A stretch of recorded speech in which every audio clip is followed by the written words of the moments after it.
My name is Wat Mai Gun Squale. It's my Cree name and my spirit name, and my given name in English is Shannon Houle. I am from Anutsasquapuan, Utzikia. Yeah, sadly Cree Nation, and I guess my background, I come from, of course, my people, which is Nehiawak, and my history, a lot of it is a little bit, I've got, I always look at things as a personal and professional different, because both of them make me who I am, right?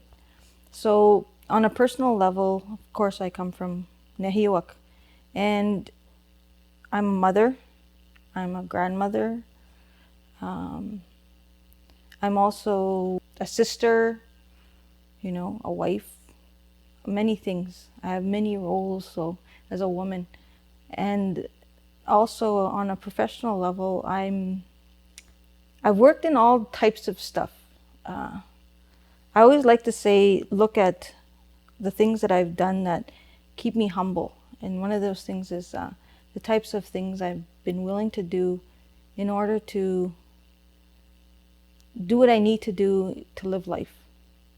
And even I always kind of joke about things like even cleaning rich people's toilets, what I've done in the past, working as a maid.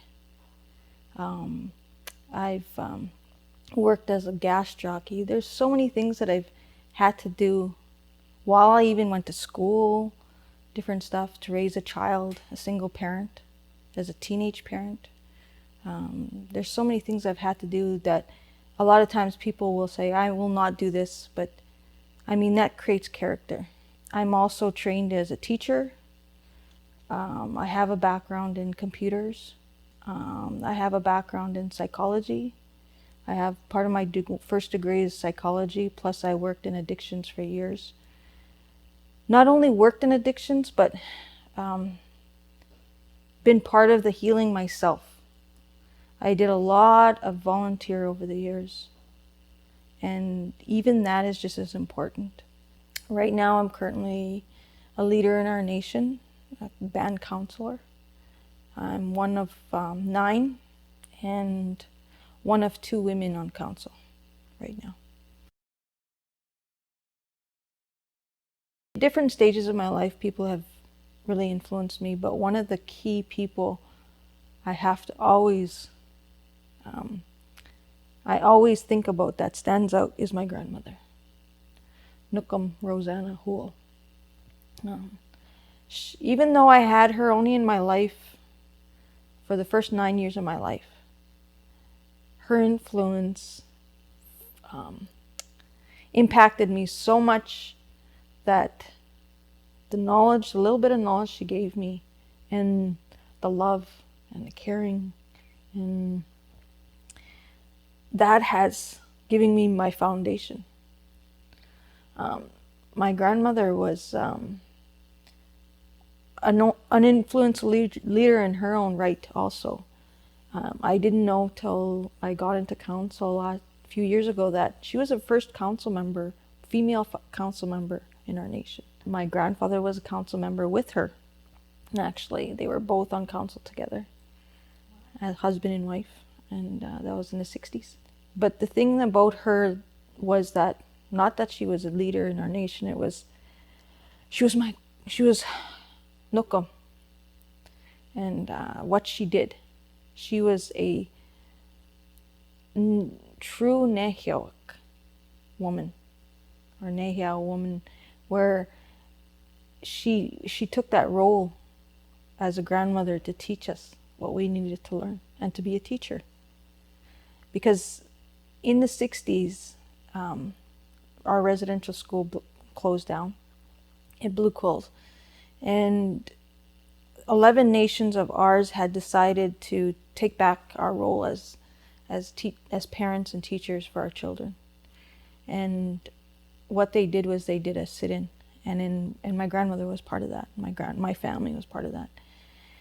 And when our people met with Prime Minister, they finally got they got ownership and operation of the school. So it was a first in history. But what she did was what really ironic is, as much as my grandmother was at the school lots teaching so many people our language, revitalizing who we were, she would come home at the end of the day and she would teach us. She would, while she was making bannock, while she was beading, while she was making moccasins or making regalia for powwows and stuff, she would tell us stories about who we are, where we come from, prophecies, and she would do this all in our language. And some she would teach us songs in our language and stuff. And I just remember that as a kid, like sitting in a chair like this, and my grandmother beading and sewing, and we're sitting on the floor and she's telling us these stories. And significant stories that say, never ever forget who you are. Never. Always remember where you come from. You come from the land. This is where you come from. And you're one day going to grow up and you're going to want to leave. And you're going to want to know what's out there. And there's going to be people that are going to come about and they're going to say to you, you're not good enough. Never ever believe them, she used to say. Always remember who you are and where you come from. And that always stuck in my head. And then she used to tell us stories about the strength of our people. When you listen to that, it reminds you of that. Yeah, that's where we come from. Because it's the same stories that come from the land. It's the stories of the land. Because that's where it all comes from. So if we want to talk about who influenced me most in my life, you can say my grandmother. But you can also say Mother Earth. That's our mother also. And then another person that's really influenced me was Sylvia McAdam. In 2012, I attended a teach-in with her.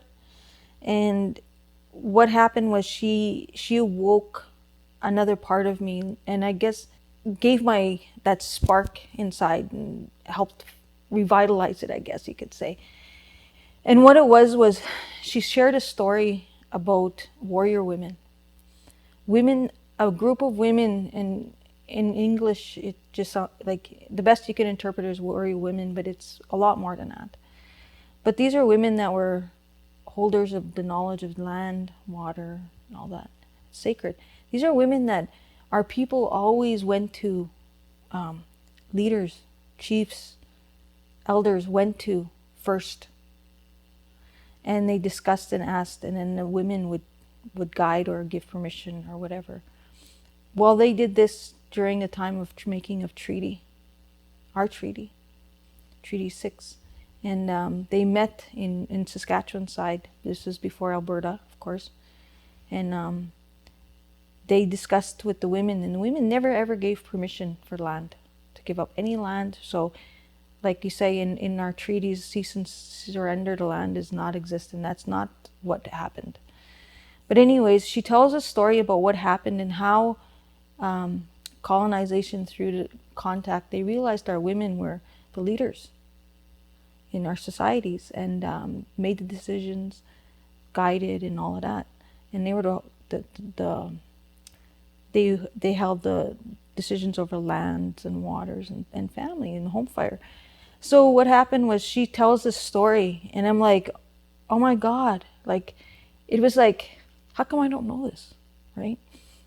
And when you understand that because of what happened to our history, residential school and everything, it's like you feel this loss, this immense loss, of knowledge.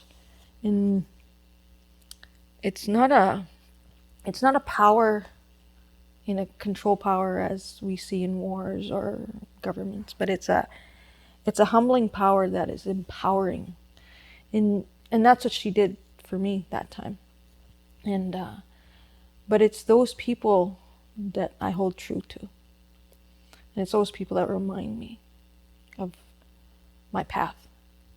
And I guess it's more keeping in connection with my spirit and remembering where I'm going so I don't lose my way. And that's why a lot of times what I do, like to be a leader, some people might, I've seen this in the past where somebody becomes a leader, elected or whatever, and it kind of goes to their head, right? And the way I always try and keep in mind is you can't allow that. But being a leader is not about that. It's not even about war. It's not about it's about peace. It's about leading people, serving. That's what a true leader does, I guess. They serve is what they're doing, and for a greater purpose. Everything I do and I try to do is to keep in mind the 7 generations. Whatever decisions or actions I do is about the 7 generations. Whatever actions and decisions I do is about honoring the decisions of our past also. So those people that make decisions for us we're their future. I have to honor and respect that. Or if they've made decisions that negatively impacted us today, I have a responsibility to try and correct it the best I can in this lifetime, so that 7 generations are not feeling the effects either. So that's why I look at it as these people, as I think about them and as they guide me, and and I just sat in another teaching with Sylvia McAdam because she just finished her book, and even that she shares a lot of knowledge which has never been written before about governance and leadership and our history and honoring the laws, creator's laws, human laws, all of that. So, those are the people that really, really I always keep in mind and are close to my heart. And my grandmother, she's always there. She's always next to me. And I know that. Is honoring our place, honoring our isqueo, our womanhood. And being respected for that and not being ridiculed for it. We're in a different, our people are changing. Today is an exciting time because people are waking up. People are seeing that there's things wrong. They're feeling in their heart there's something wrong. And they're really trying to find out what it is that's wrong. And part of that with a lot of our women is that we've forgotten who we are as women and what our strengths are and our place. A perfect example is many of us women have not gone through rites of passage. And how sacred that is, of that knowledge that's not there. But when I think about those things, I say a challenge. It's not a defeat, but it's a challenge. But one as a leader, being a woman, my biggest challenge is and I don't want to make it sound in a negative way because it's about, we're in a time of change. I guess I want to emphasize, we've been so colonized that we've forgotten how important our women are, and a lot of times I deal with a lot of lateral violence. I deal with a lot of people trying to silence me a lot, or brushing me off, or because I'm a woman, or if I was a man standing and making a statement, it seems like that man can say the same exact thing I would say, but he gets more influence. People listen more. Like, that's not right. It's not right. I'm not going to say it's fair. It's not fair. I'm not going to use that word because it's not about fairness. It's about what's not right. It's not, but that's the one thing that I really, really am always having to be challenged with. And what makes it even harder is when it's our own women doing it to each other. You know, our own women's trying to silence us. And I see that lots, It's done in various ways, but that's what makes it harder. I can deal with when somebody is racist towards me or trying to silence me because, but it's even harder when it's your own people doing it, and your own women doing it.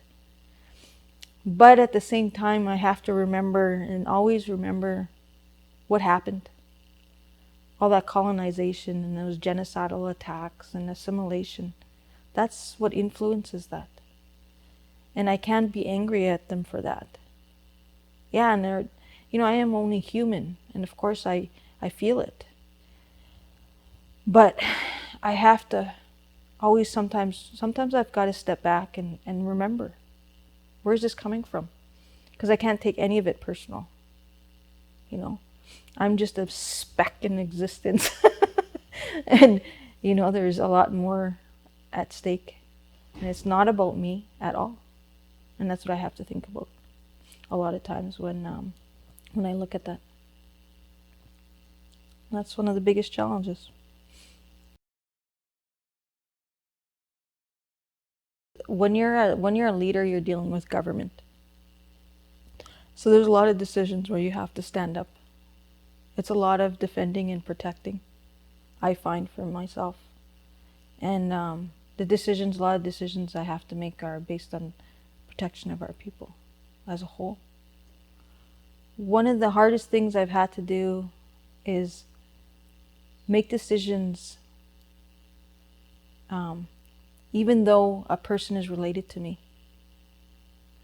And I've had to make decisions and say to that person, this is not anything personal. Even though you're my family, I have to make a decision based on the whole of our nation. And some people don't understand that, but that's where that's the position I have to be in. The people have voted me in, elected me in, and I have to think of it that way. I love who my family is or, my relations, but I cannot make a decision based on one person or favoritism or I can't allow that. The hardest are my decisions that have to be made on the whole of our nation. Because what's at jeopardy is us as a people, our sovereignty, our inheritancy, our very existence as people is at stake. And those things, even that, and that again, I have to really, that's my hardest decisions I've had to make. Standing up in front of a government official and stating who we are is nothing compared to when you have to stand up against your own people for the protection. And there's always repercussions. But if you do it in a good way, I guess, if your intentions are good, that's all you can hold on to. So those kind of decisions. And decisions about when it comes to economy. The challenges that we face today in our nation is the only ones knocking at the door a few years ago were industry. And yes, our people we need jobs. We need this to sustain ourselves. But we also need prosperity. And because of the way the government's set up to make us starve, it's still in that starve mode mentality of, the first prime minister and Indian affairs and all of that. The thing is that makes it hard is that having to stand up and say, no, yes, we need jobs, but we need more options. Our people need more options and choices. I don't want our people to only choices to go into industry that actually goes against who we are as people. Because as Indigenous people, our responsibility is to honor Mother Earth and to protect her. That's what was given to us as a gift and responsibility. But it goes against that, right? So, but doing it also in a good way. Like, we didn't take more than we ever needed before. But we also need to survive, and we need to take care of our families and stuff. But we need to find other alternatives. And that's the biggest challenge for me, is sustainability of our people. And working towards sovereignty again. You know, it's not that we have lost it. Each person can create their own sovereignty individually. But as a nation as a whole, it's going to take us time, because we're having to heal from colonization and assimilation and genocide and all of that stuff. So there's so much at stake. It's not a simple task at all. And like I said, it's not going to happen in my lifetime, all of that. But I can hopefully influence some positive change towards that for future generations. So those are the things that are hard, I guess, as a leader in those kind of decisions. You know, you have to make them selflessly. Those are the ones that'll make the biggest impact, positive impact. One of the things I guess I could say, is go in with eyes wide open, and be honest with yourself, and go in with a goal and a plan, because we can't do this alone, and you need a strong support system. That's what I could say, is the support system is key, what you have in your life. One of the things that I always love, what an elder, Jim O'Chee, says is, in order to become a helper and healer, we also need to learn to help and heal ourselves first. So get to know who you are first. And that's what I think is key. And honor who you are as a Squawak. Honor that role and that strength. It's, you know, when I had to stand up in front of the Prime Minister of Canada and the Minister of Indian Affairs and the, you know, AFN chief, and stand there in front of all these people, chiefs and people, senators and all of this, and the one thing that I did was I prayed.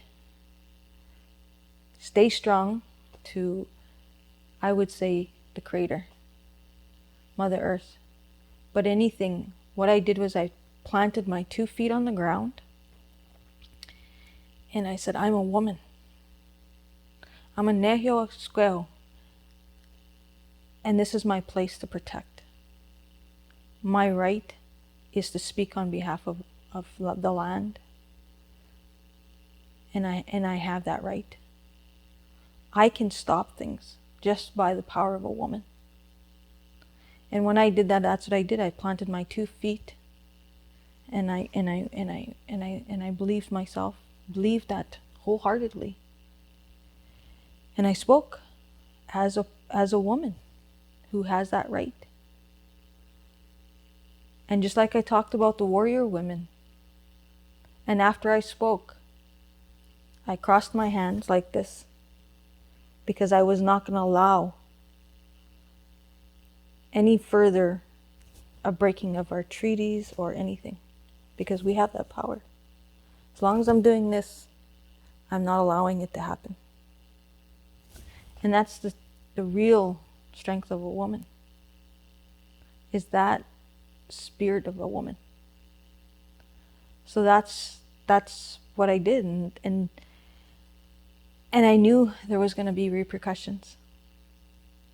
And I had to say, any decisions I make, can I live with those repercussions? If anything, that's what you have to remember. Because if you're going to put yourself in a position of leadership, make sure you can live with your decisions, but never regret them. Never. And always learn from your mistakes. Because if you don't, they will happen again and even more impactful until you learn. But but that's the strongest example I can give of or advice or guidance or suggestions to anyone, any woman, is never forget who you are as a woman and your strength. Because we sit in a position as creators of life. And it doesn't mean we necessarily have to be, it doesn't necessarily mean creators of giving birth. That is a big part of it. But even if you choose not to birth a child, you still have that right as creators. So to always remember that and honor that. Because with all this that's happened in colonization, that's a big challenge for all of us women. Because, we paternalistic society has come from the overseas, and they're trying to force their systems on us and their beliefs. And they've done a lot of damage that way. So it's a lot of work, and it's just to understand that we're part of a bigger puzzle. And just be who you are. Hi. Thank you. That was awesome. Thank you. Thank you. That's the last question. I must, on behalf of my people of Treaty 6 territory, Sarah Lake Cree Nation, as a mother and a grandmother, I must let you know that I object, our nation objects to this FNEA. You do not have the right, on behalf of Treaty 6 members, as a descendant of Treaty 6, the Chief of God, to speak on behalf of treaty, on behalf of our nation. I must let the nations know that we object to this agreement, and I must make that public. And to let Canada know, not every First Nation has been consulted or has been part of these negotiations. As a grandmother and a mother and of these lands, we have fully objected from the beginning of this First Nations Education Act. The reason that we object is that AFN has no jurisdiction to speak on treaty on our behalf, because treaty is a nation-to-nation agreement, and the successor state of Canada cannot, under any circumstances, go into another agreement that was already signed in 1876. We already had an education clause in there to protect us, to help us, and not to replace our education laws and our ways of knowing in place of another foreign system. And that's what has been happening. Other than whose responsibility is to negotiate something like this, is there something specific? They need to be speaking with us. Because what we've been asking from the beginning, from day one, since 1876, is the opportunity to maintain our culture, our languages. We already have our laws. We've already educated our people. We know what we need. And we're tired of people telling us how to educate our people. I'm a descendant of a residential school. I know what that is. And then I will not accept monies that's going to be coming and taking away from our other programs and our other organizations. As a leader, we're suffering already. They're already pulling funds from other organizations. Where's this money that's going to come from?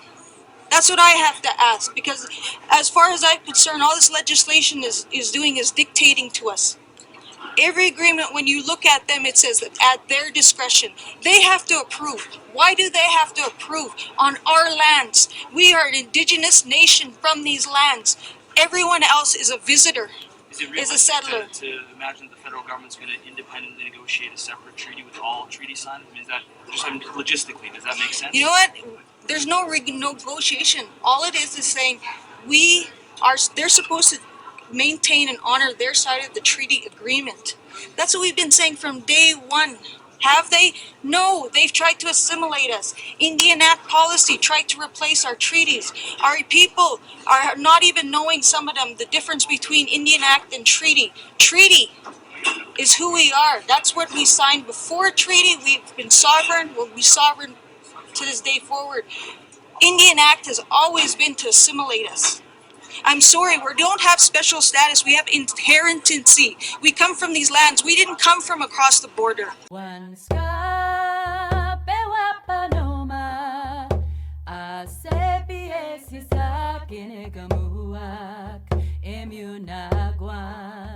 Kita skinang way a high, yo, way a hey.